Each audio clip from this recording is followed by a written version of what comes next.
Queridos, eu quero falar com você hoje sobre os pecados de Sodoma e o mundo de hoje. A nossa ideia nessa explanação é falar para você que, infelizmente, a história do mundo se repete. Infelizmente, o que aconteceu há 4.000 anos atrás. Sodoma e Gomorra viveram 4.000 anos atrás, no período de Abraão, lá do Gênesis capítulo 18, capítulo 19, Abraão veio depois de 2.000 anos, segundo o cronograma que a gente entende como o mais correto da fundação do mundo. Então, essa cidade viveu há 4.000 anos atrás. Vamos estar vendo que algumas barbáries que esses habitantes, os sodomitas, tiveram, né, como pecados, como transgressão das coisas de Deus, e a gente vai perceber que, infelizmente, essa janela de 4.000 anos, as coisas não mudaram.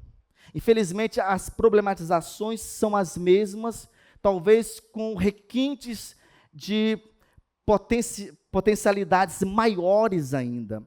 Então, eu quero ver com você, por exemplo, em nossos dias, a humanidade repete, infelizmente, esses problemas. Veja comigo o primeiro ponto de hoje. Eu vou trabalhar hoje 3 pontos com os irmãos. É interessante, que quando se fala de Sodoma, muita gente só entende isso aqui, olha. O primeiro ponto é o quê? Imoralidade e perversão sexual. Então, toda vez que se fala de Sodoma, a nossa mente é levada a entender que eles tiveram esse pecado, e isso é uma verdade. No entanto, se a gente se limitar somente a isso, nós estaremos rasos demais e não completando, entendendo a totalidade do comprometimento espiritual que esses habitantes tiveram. Veja comigo, por favor, Gênesis capítulo 19, vamos estar vendo os versículos 4 e versículo 5, o texto vai dizer: mas antes que se deitassem, os homens daquela cidade cercaram a casa. Os homens de quem? De Sodoma. Os homens de Sodoma, tanto os moços como os velhos. Sim, diga assim comigo, sim, todo o povo, de todos os lados. E chamaram por Ló e disseram: onde estão os homens que à noitinha entraram em tua casa? Traze-nos fora a nós, para que abusemos deles. Queridos, o contexto desse texto aqui, a Bíblia diz que Deus manda 2 anjos, ok? Se você for ler os versículos anteriores, do versículo 1 até o 3, 2 anjos, para poder avisar Ló de que Deus iria destruir Sodoma. E quando chegou aqueles anjos lá, os homens da cidade, mas a gente viu aqui agora, que tanto moços quanto velhos, ou seja, era uma problematização, era uma promiscuidade generalizada. Todos aqueles homens tinham esse problema. A Bíblia diz que eles chegaram, então eles bateram na porta da casa de Ló. Ló, que foi? Ló, abre a porta. Que foi? Abre a porta, o que vocês querem? Nós queremos os homens que entraram aí, nós queremos ter intimidades sexuais com esses homens. Olha só, entenda que a gente percebe aqui também uma tentativa de estupro coletivo. Vemos aqui de maneira muito clarífica as práticas homossexuais já ativas há 4.000 anos atrás. Olha que coisa triste. E a Bíblia diz que, se você for ler a história, a gente começa a perceber aqui uma violência, a gente começa a perceber uma degradação moral, onde Jó pede pelo amor de Deus: não façam isso, não façam isso, vocês querem as minhas filhas, eu vou entregar para vocês, não façam isso com os homens. E eles, fervorosos, para o mau sentido, querendo realmente que aqueles homens fossem entregues para eles. Olha o nível de promiscuidade. O texto fala: tanto os moços quanto os velhos, sim, de todos os lados. A promiscuidade era generalizada. Era um problema onde eles achavam que o mal era normal, onde eles achavam que aquelas práticas faziam parte da cultura deles. Eu quero falar para você alguns pontos, trazendo agora para os nossos dias. Eu me recordo que eu estava com meu filho Enzo, agora, semana passada, fui fazer um lanche com ele, fui pegar na escola, depois eu fui tirar um tempo de qualidade com ele, e eu estava numa lanchonete, e ele estava do meu lado, e ao lado estava uma moça e um rapaz, ambos homossexuais. E eu estava ouvindo, a moça falava para o rapaz as coisas terríveis que ela fazia. Eles eram amigos. E também com eles não estava entendendo, estava, meu Deus, eu de corta ouvindo, e o rapaz falava as coisas terríveis. Gente, coisas que eu não acredito se eu não tivesse ouvido. As barbáries, o nível de depravação, de entrega, a falta de vergonha, de pudor, um falando para o outro, não, amor, fiz isso, aquilo, com tantas pessoas, isso aqui. E eu, meu Deus do céu, o nível que nós estamos. Eu me recordo também que eu fui visitar, eu fui pegar um discípulo meu, aqui em João Pessoa ainda, algum tempo atrás, a gente foi fazer um trabalho pelo domingo de manhã, eu fui pegar na casa dele, quando eu estava aguardando esse meu discípulo, quando desce uma moça, que era um rapaz, cabelos grandes, parecia uma moça, ela desce, esse rapaz desce, e aí ele fica, isso era domingo umas 8 da manhã, e ele fica na frente da porta do prédio, e ele beija aquele outro rapaz. E eu pensei que era uma moça. E aí ele beija e vai embora, e o rapazinho sobe. Aí meu discípulo fala o seguinte, pastor, sabe quem é essa aí, pastor? Eu digo, não, pastor, isso é um rapaz. O quê? Ele conta, pastor, é um rapaz onde o pai não aceita as práticas pecaminosas dele, o pai já tentou, não conseguiu, o pai expulsou, isso é um erro, gente, tá? O pai está errado. O pai expulsou de casa, e agora esse rapaz traz os namorados, é um adolescente, traz os namorados para a casa dele, para poder exercitar as práticas homossexuais. Observe que o mundo, 4.000 anos atrás, estava na mesma degradação espiritual que a gente está vivendo hoje. Eu me recordo também, teve uns irmãos que vieram, essa igreja recebe muita gente de fora. Nós temos aqui muitos irmãos que vieram de outros estados. E um desses estados que alguns irmãos vieram já me falaram o seguinte, pastor, onde eu morava, lá é muito comum, uma cidade, uma região muito carente financeiramente, onde um homem e uma esposa, um homem casado, ele quer ter um lazer, um sábado à tarde com a esposa em algum tipo de balneário. É muito comum lá na região. E aquele homem, pastor, ele não tem dinheiro para poder ir com a esposa fazer um lanche e ter um sábado de lazer. Então, ele, pastor, faz programas com outro homem, a esposa sabe, para poder ter dinheiro, para ir em casa, pegar a esposa, para poder ter um lazer em família. Olha o nível de depravação que o mundo vive, gente. Esses sodomitas viviam isso há 4.000 anos atrás. Eu observo também, por exemplo, observa que eles queriam, foi uma tentativa de estupro coletivo. Vimos hoje isso acontecendo em nosso mundo também. Nós vemos em nosso mundo hoje adultério em todas as camadas. Homens traindo esposa, esposa traindo homem, e tudo isso é o quê? Na sociedade mundana, algo normal. Faz parte da vida. Isso é o quê? Pecado. Vejamos o que a Bíblia fala no Novo Testamento sobre a questão de Sodoma. Veja, por favor, Judas, versículo 7. O texto vai dizer, e não se esqueçam, olha o que Judas está falando, Judas, irmão de Jesus que escreveu isso. Não se esqueçam de Sodoma e Gomorra e das cidades vizinhas, cheias de imoralidade e de perversão sexual de todo tipo, que foram destruídas pelo fogo e servem de advertência do fogo eterno do julgamento. O que Judas está falando? Não se esqueçam que no tempo de Judas, há 2.000 anos atrás, duas cidades chamadas Sodoma e Gomorra, eles foram destruídos, eles foram aniquilados, por quê? Por causa da imoralidade e da perversão sexual. O que Jesus adverte a gente aqui? Isso serve de advertência, ou seja, isso serve de alerta. Fiquem atentos que nós não somos imunes. Sim ou não, gente? Nós não somos imunes, todos nós estamos sujeitos a cair. Fiquem de alerta, porque se você não ficar de alerta, saiba que Deus vai julgar você. Essa é a intenção de Judas. Vejamos o que Pedro falou sobre Sodoma e Gomorra. 2 Pedro, capítulo 6, está no telão aí. Mais tarde, condenou as cidades de Sodoma e Gomorra e as transformou em montes de cinza. Diz comigo, montes de cinza, como exemplo do que acontecerá no futuro aos perversos. Imoralidade sexual, perversão, a Bíblia chama como alguém que é perverso. Eu espero que na igreja de Cristo, que nós não sejamos pessoas perversas, amém, gente? Olha só, como perverso, em contrapartida, resgatou Ló, tirando-o de Sodoma, por ser ele um homem justo. Olha o que acontece no final do versículo aí. Afligido, com vergonha, com a vergonhosa imoralidade dos perversos ao seu redor.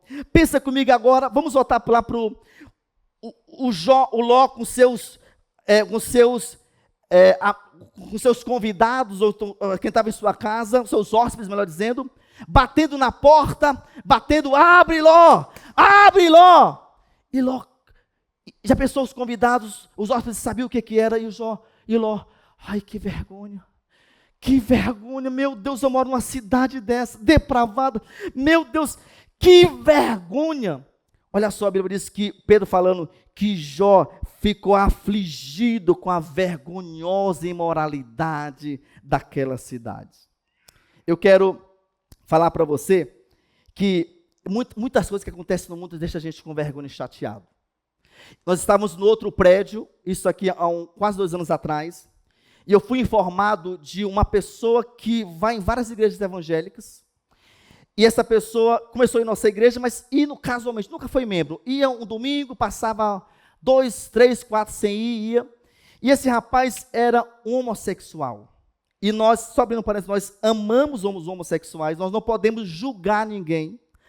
Jesus morreu por nós, pelos héteros e pelos homossexuais. Nós devemos orar para que as escamas espirituais caiam por terra, que eles entendam o evangelho e que eles se convertam. Amém, gente?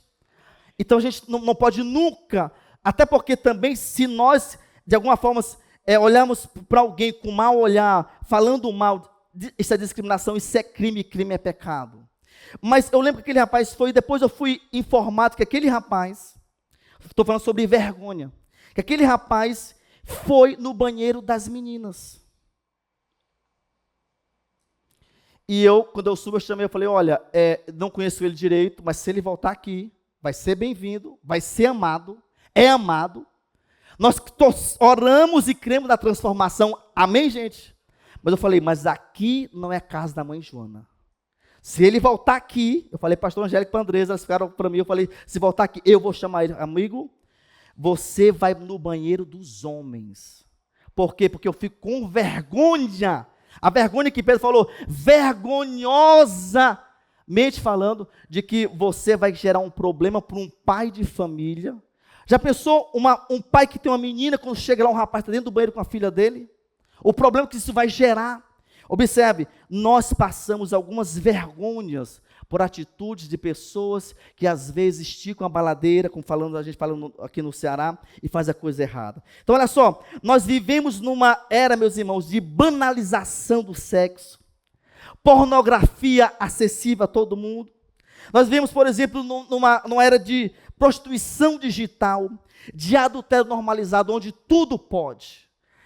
É uma bagunça no mundo. Se você não veja isso, mas você sabe, se você foi do passado do mundo, você lembra que nos carnavais, onde são 3 dias, uma semana, de entrega total aos prazeres, onde ninguém é dono de ninguém, tudo se pode, isso é o que nós vivenciamos há 4.000 anos atrás.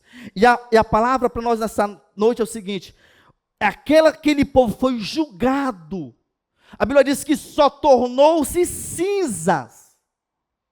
Entenda um pouquinho para a gente poder talvez fazer um paralelo. Olhe para a faixa de Gaza hoje. Só cinza, sim ou não? Entenda, É como se fosse, só para você entender um pouco a logística, exatamente essa situação é que se tornou Sodoma e Gomorra pelos pecados de perversão e de imoralidade. Então, esse é o primeiro pecado que a gente tem que ter cuidado, que acontece ainda em nosso mundo. Segundo, veja comigo que essas pessoas, agora eu quero ser um pouco mais abrangente, alguns só acham que eles pecaram no que diz respeito à sexualidade distorcida. Mas o segundo pecado que a Bíblia mostra desse pessoal é negligência em ajudar os pobres e injustiça social. Vejamos, por favor, Ezequiel capítulo 16, veja comigo o versículo 49. Sodoma e as suas filhas eram orgulhosas, porque tinham muita comida e viviam no conforto, sem fazer nada. Eram ociosos, olha só. Não cuidavam dos pobres e dos necessitados. Olha um pecado de Sodoma. Olha uma das causas pelas quais o juízo veio. Eles negligenciaram ajudar pessoas. A gente observa aqui de maneira muito clarífica que existia egoísmo, que existia individualismo, que existia, por exemplo, falta de solidariedade. Eles realmente eram pessoas apáticas à necessidade do próximo. Não estou nem aí, eu sou rico, eu tenho comida, eu tenho tudo, que se lixe, eu não quero saber de nada. Esse era o entendimento dos sodomitas. E aí a Bíblia nos orienta, quando a gente vê a Bíblia em várias passagens, a ter um cuidado especial com algumas pessoas, algumas categorias, como por exemplo, os pobres. A Bíblia manda a gente ter cuidado com os órfãos, manda ter cuidado com as viúvas e com os estrangeiros. Diga assim comigo: pobre, diga assim, viúvas, órfãos e estrangeiros. Pelo menos 4 categorias de pessoas que nós temos que ter o quê? Um cuidado especial.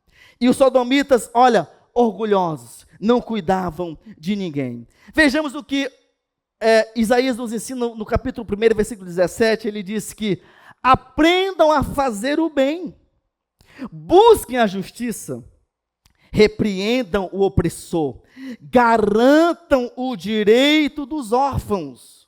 Olha só, gente, defendam a causa das viúvas. Então observe, aprendam a fazer o bem. Os sodomitas não aprenderam a fazer o bem, só fizeram o mal. Eles não aprenderam a fazer justiça. Eles eram pessoas injustas. E Deus cobrou isso severamente daquela gente. Então, a negligência com os pobres, meus irmãos, é, portanto, um sintoma claro de egoísmo e também de idolatria do bem-estar pessoal. Egoísta, só quero para mim. Já viu aquela criança, toda criança, quando pequenininha, geralmente, a maioria quer só as coisas para si. Para mim é meu, é meu, é meu. E também tem tudo a ver com a idolatria do bem-estar. Se eu estou bem, sodomitas, não estou nem aí. Esse foi um pecado muito sério. Então veja comigo que, não vou estar lendo aqui agora, mas você pode notar aí, quando você for ler Lucas capítulo 16, dos versículos 19 a 31, você vai estar lendo lá a história de o rico e Lázaro. E é muito forte, porque no versículo 25, quando o rico está no inferno, ele está vendo Lázaro à direita de Deus, o que ele pede para que Lázaro possa descer e falar para os seus irmãos do Evangelho? E o próprio Jesus fala o seguinte: você teve tudo. Versículo 25, você teve dinheiro, rico, você teve bens, esse aqui não teve nada. Observe que o X da questão, nas entrelinhas fica claro que um dos pecados do homem rico, é que ele não teve o cuidado com o pobre, ele não teve o cuidado com o necessitado. Ele tinha para ele, é meu, e os outros, e depois ele quis correr atrás do prejuízo e foi tarde demais. Meus irmãos, o pecado de Sodoma não era apenas um pecado de cunho sexual, mas também de cunho social. Observe, eles eram egoístas, faltava compaixão, faltava o senso de justiça com aqueles vulneráveis. Esse era o pano de fundo daquela gente há 4.000 anos atrás. Falo isso para você, nós estamos tendo alegria de toda semana nós, como igreja, ajudamos pessoas. Toda semana nós ajudamos pessoas aqui na igreja social, porque nós entendemos que a igreja tem que trabalhar o social. O Rubem e a Ana, que são os líderes do Pai Social, estão encabeçando esse projeto. Nós estaremos juntos dia 25, lá na aldeia Cumaru. Irmãos, são preciosos dessa igreja. A gente tem mais ou menos talvez 20 membros naquela igreja. São 2 células, uma de crianças, também um de adultos. Vamos fazer um culto poderoso lá dia 25 também. Vamos levar alimentos, vamos levar roupas e calçados. Então, se você entende a importância de abençoar o carente, você deve, no próximo domingo, não é isso, Rubem? Trazer aqui à igreja coisas em boas condições. Amém? Diga assim comigo, boas condições.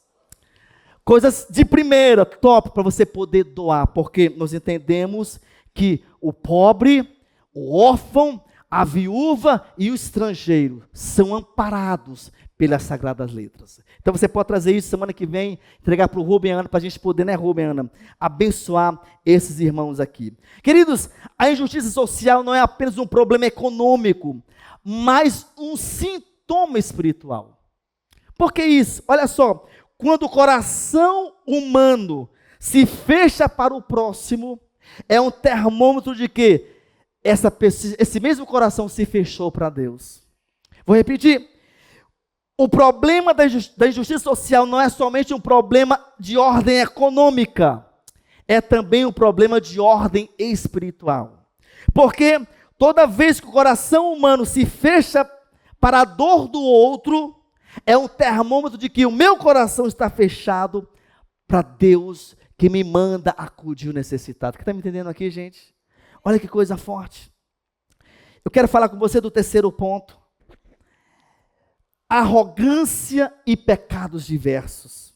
Na Bíblia, a arrogância é constantemente associada, por exemplo, à palavra altivez, à soberba e à autossuficiência. Veja no telão que, no hebraico, uma palavra muito usada para arrogância, no Velho Testamento, é gaon, que significa elevação, exaltação e altivez. Já no grego, uma palavra muito usada é hiperafonia, que significa exatamente altivez de espírito, presunção, sentimento de superioridade. Vejamos, olha só, Ezequiel, esse pessoal tinha esse problema muito sério. Versículo 50 agora de Ezequiel 16 diz o seguinte: era arrogante. O profeta está falando sobre Sodoma. Era arrogante e cometia pecados detestáveis. Observa, pecado detestável equivale a pecados diversos. Aqui existem tantos pecados que o profeta quis logo sintetizar. Muitos pecados eles cometiam, mas um desses pecados eles eram arrogantes, por isso eu os exterminei, como você viu. Irmãos, Deus ficou muito furioso com Sodoma. Ele exterminou, transformou aquela cidade em cinza, acabou, aniquilou a cidade. Por quê? Arrogância e pecados diversos. Olha que coisa forte. Então veja comigo que Deus revela que a arrogância protagonizou as atitudes daquela pessoal. Essa palavra arrogância, a etimologia dela vem do latim, que arrogante significa atribuir algo a si mesmo. Significa tomar algo para si. Significa presumir algo. Isto é, o arrogante é aquele que atribui mais valor, poder ou sabedoria a ele mesmo do que realmente ele é. É como se for o arrogante, ele se acha, em outras palavras, a última Coca-Cola do deserto. Eu sou a Mulher Maravilha. Eu sou o homem máximo. Ninguém é melhor do que eu. Ninguém sabe mais do que eu. Ninguém tem mais dinheiro do que eu. Ninguém é mais relacionável do que eu. Ninguém. Eu sou o melhor negociante. Eu sou o melhor. Ele atribui a si próprio algo que realmente a realidade é que ele está abaixo daquilo que ele acha que ele está. Quem está me entendendo aqui, gente? Isso é o quê? Arrogância. Isso é o pecado da arrogância. E aí, esse arrogante, ele tem a tendência de tecer elogios a si próprio. Você conhece pessoas que se autoelogiam? Alguém conhece aqui ou não? Ninguém conhece? Muito elogio. Eu sou o melhor. Eu sou o melhor. Eu vendo mais. Batendo na minha mão, já era. E o que a Bíblia diz? Veja, por favor, comigo, em Provérbios 27, versículo 1 e 2. Não te glories no dia de amanhã, porque não sabes o que trará a luz. Seja o outro que te louva, e não a tua boca. Seja o estrangeiro e não os teus lábios. O que o texto está dizendo? Gente, não se autopromova. Não ache que você é o melhor. Nunca diga eu sou o melhor. Nunca diga que você sabe. Nunca diga que você é o máximo, o suprassumo, o vice-Jesus Cristo do mundo, misericredo. Não pense isso.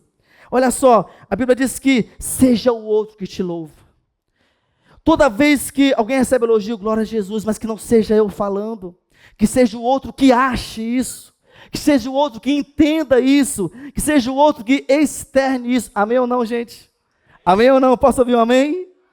Isso é muito forte.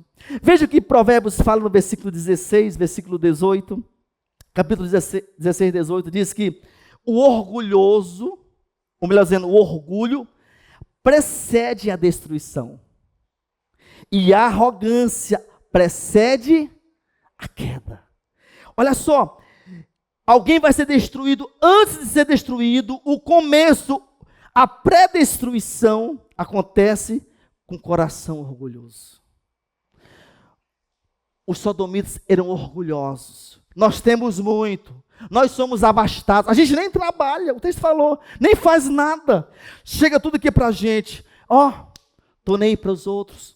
Orgulhosos. Então, a destruição do orgulhoso começa com o próprio orgulho. Mas também, quando que chega a queda? O que antecede a queda é exatamente a arrogância. Todo arrogante que, se não se arrepender, um dia vai cair. Isso é muito sério.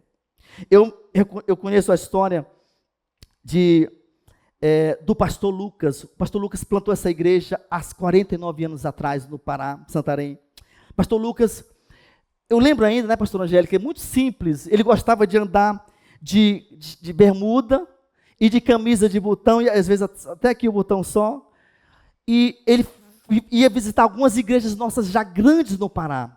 E as pessoas às vezes não conheciam ele. Diz que ele chegou certa feita numa grande igreja e ficou lá atrás. Então o culto estava rolando e ficou lá atrás. Aí o diácono, que hoje é o pessoal da atmosfera aqui, falou assim, vai lá para frente, só que o cara não sabia que era ele. Aí falou, não, depois, para não atrapalhar o culto. E o diácono, vai lá para frente, bora para frente. Ele, depois. Aí o cara falou o seguinte, se você não for, você pode sair. Aí ele, perdão. Aí ele vai e entra e chega na frente. Quando o pastor vê ele, o pastor sobe, pega o microfone. Gente, estamos aqui com o pastor Lucas, o nosso presidente nacional. O diácono quase morreu. Ai, meu Deus. Mas observa, o pastor Lucas não deu carteirada. Quem você pensa que é, seu cabrocha? O pessoal falando, Ceará fala isso. Não falou para o pastor, ei, bota ele de castigo aí, bota de disciplina. Não, ele chegou e falou, perdão, e se tu na frente, os irmãos, não, está tudo bem, irmão, tudo certo. Claro, depois o pastor vai trabalhar com aquele diácono para poder melhorar. Mas ele não deu carteirada. Olha só, ele foi humilde, não foi arrogante, não foi prepotente. Isso é muito forte.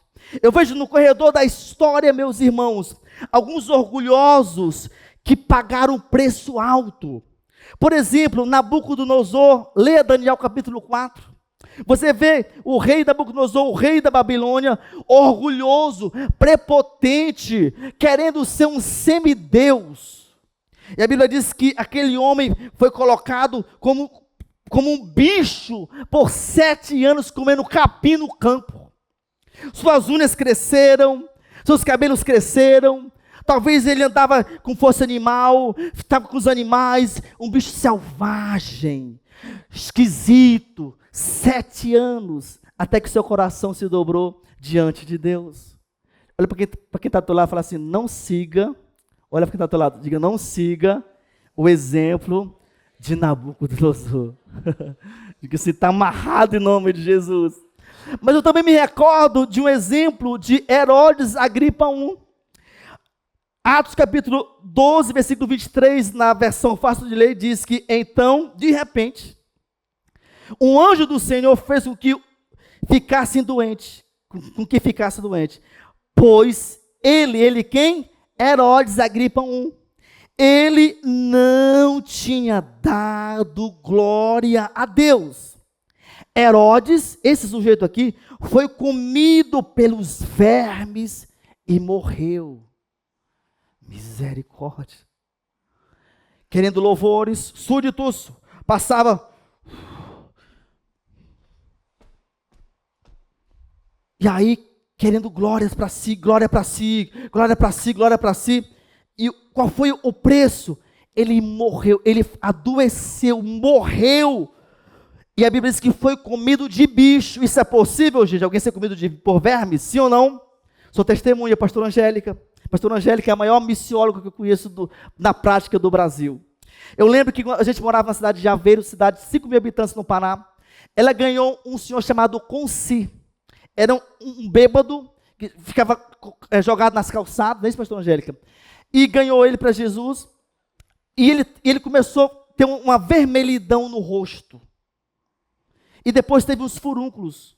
Não é isso? Estou lembrando direito? E depois aquilo começou a apodrecer.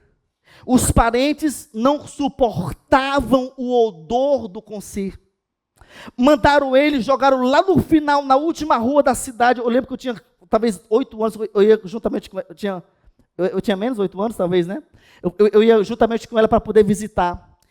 E ele estava no final, no meio de uma mata, onde fizeram como se fosse uma casinha, uma maloca, sei lá, de lona. E o odor era terrível. Eu era criança, eu ia e eu ficava contra o vento. O vento para cá, eu ficava para cá. E a mamãe ia e ela falava, eu cheguei a ver uma vez só, que os vermes entravam e saíam do Conci. Caía na roupa dele, né? No lençol. É possível alguém ser comido de bicho, nós vimos isso na prática. Mas qual foi a causa de Herodes Agripa I ser comido de bicho? Diga assim comigo, arrogância. Arrogância, ele pagou um preço alto. Eu me recordo também de alguém que teve uma atitude totalmente antagônica à de Herodes Agripa I. Se você for ler Atos capítulo 10, versículos 25 e 26, vai dizer que quando Pedro chegou à casa daquele homem chamado Cornélio, Cornélio mandou chamar Pedro. Cornélio, um homem bem sucedido, a Bíblia diz que quando ele chega, Cornélio se dobra, ele fala, não, levanta, porque eu sou homem igual a você, levanta, não, levanta. Olha só, Herodes Agripa I, honrarias para mim, honrarias, honra, morreu comido de bicho. Quem tinha honra era o grande pastor Pedro, homem honrado. Ele falou, não, a honra não é para mim, levante-se, somente ele é honrado. Amém? Paulo falou em Romanos capítulo 11, versículo 16, porque dele, por ele e para ele são todas as coisas. Diga assim comigo, a ele a glória eternamente, amém, aplauda bem forte aquele que merece a honra e a glória para sempre, aleluia. Pedro entendeu, não, a glória não é minha, a glória é de Jesus. Eu me recordo do que Tiago falou no capítulo 4, versículo 6, ele disse que Deus resiste aos soberbos, é um sinônimo para arrogante, mas dá graça ao humilde. Deus resiste, o soberbo quer vir, ele fala, não vem, fica, não vem, fica. Resiste quem é soberbo, mas ele concede graça, favor, abre portas para quem é humilde. Diga assim, eu sou humilde pela graça e pela misericórdia do meu Senhor.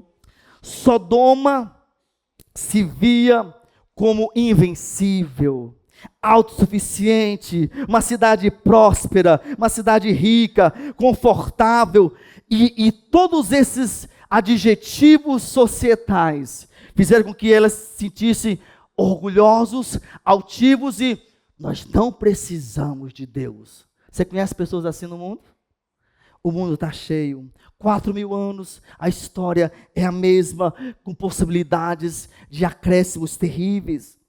Observe comigo que eles acreditavam que o sucesso A abundância eram méritos próprios e não uma bênção divina. Assim, a riqueza daquele povo tornou-se motivo de orgulho e não de gratidão. Deixa eu mostrar mais alguns possíveis pecados de Sodoma.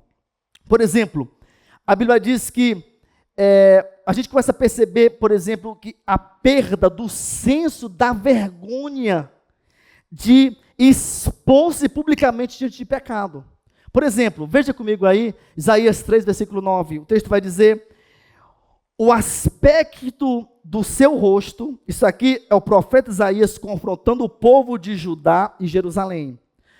Ele fala o seguinte: o aspecto do seu rosto testifica contra eles, e como Sodoma, olha só, publicam o seu pecado e não encobrem. Um dos pecados de Sodoma, perderam o senso de vergonha. Publica o seu pecado, olha só, aí, ai da tua alma, porque fazem o mal a si mesmos. Eles publicavam, faziam as suas atrocidades, e não querem esconder para ninguém, porque não precisa esconder, porque não tem vergonha disso mesmo. Acontece com a gente isso hoje, pessoal? Acontece? Não tem o esconder. Publicam na internet hoje, publicando adultério, publicando imoralidade, publicando roubo, publicando difamação, publicando coisas erradas, publica. E eu não estou nem porque não tenho vergonha de fazer isso mesmo. É um dos pecados de Sodoma que a gente começa a observar. Um outro pecado que eu vejo de maneira muito clara é tipo assim, como eles pecaram, eles estimularam outros a pecar. Mas, moço, como é que você tem essa conclusão? Nós vimos que a Bíblia diz que tanto os moços quanto os velhos, sim, todo mundo fazia o quê? A mesma coisa. O que eu entendo? O mais velho pecou, se depravou. Então agora ele passa o mesmo DNA espiritual para o mais novo, esse passa para esse, e acontece uma depravação societal, nacional, sem precedentes.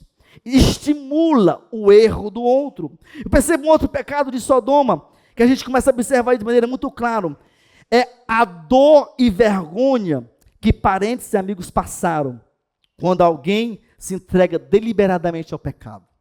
Observe Ló com vergonha. Meu Deus, os meus patrícios, os meus amigos, gente, por favor, parem com isso, eu vou entregar minhas filhas, deixem os homens em paz. A vergonha. Esse cara que vos fala agora, já passou uma vergonha sem precedentes muito grande, há 20 e poucos anos atrás. A pastora lembra, a pastora Angélica, estávamos em Macapá quando nós perdemos o ministério, e eu ouvia, por o meu padrasto ter pecado terrivelmente, eu ouvia as pessoas falando, eles foram embora, fiquei em Macapá um ano ainda, eu ouvia tanta crítica, tanta piadinha, e não era eu. Mas eu passei a vergonha, porque um parente, um irmão, errou de maneira brusca. Então observe que existem tantos pecados que são o quê? Repassados quando a pessoa tem uma vida de erro diante de Deus. O pessoal do louvor pode subir já. Eu quero já terminar para a gente poder orar um pouco.